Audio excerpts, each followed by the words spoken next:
Yo guys, this is your artist Tolg, and today I'm back with another custom drawing, and it's another female character for Demery. I drew his first female character a while ago, and today I'm gonna draw a second female character, and for this he sent me this pose right here. He would like to have her in this pose, and I really like that some of my customers really know exactly what they want. Most of the time, when someone orders something, they just tell me the character they would like to get, but other than that, they pretty much give me free hand and say that I can draw whatever I want. Just make it as epic as possible. And sometimes, like today, you guys have more specific ideas and wishes, which I like as well. Then we created a very original female character, which I will draw in my style. It's a more muscular female character this time, and again, full body. And now, let's enjoy the evolution of this drawing together, and I will talk to you guys in the end again.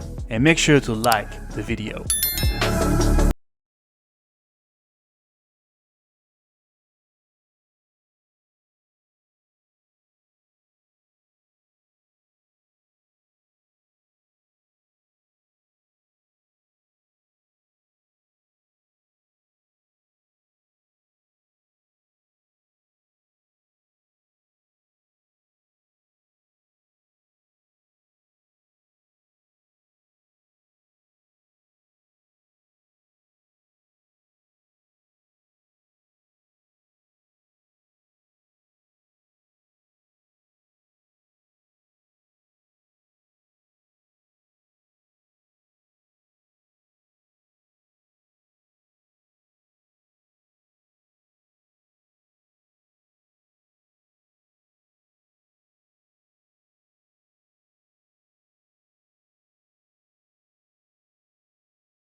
Alright guys, last touch and then another custom drawing is done. I think I got way better with drawing female characters. This one really looks great. It's a very clean artwork with amazing colors. I love how the energy from her hand looks with the vibrant colors. I'm really happy with this piece and so is Demery. Big thanks for this order, and if you guys are also interested in a custom drawing, send me a message through Instagram, link down below. Let me know in the comments what you think of this drawing and make sure to give it a thumbs up. I will also upload the real-time version of this on my second channel, and the links to my materials you can also find down below. That's it guys, thank you all for watching, and right here you can see some of my other videos, and I see you on the next one.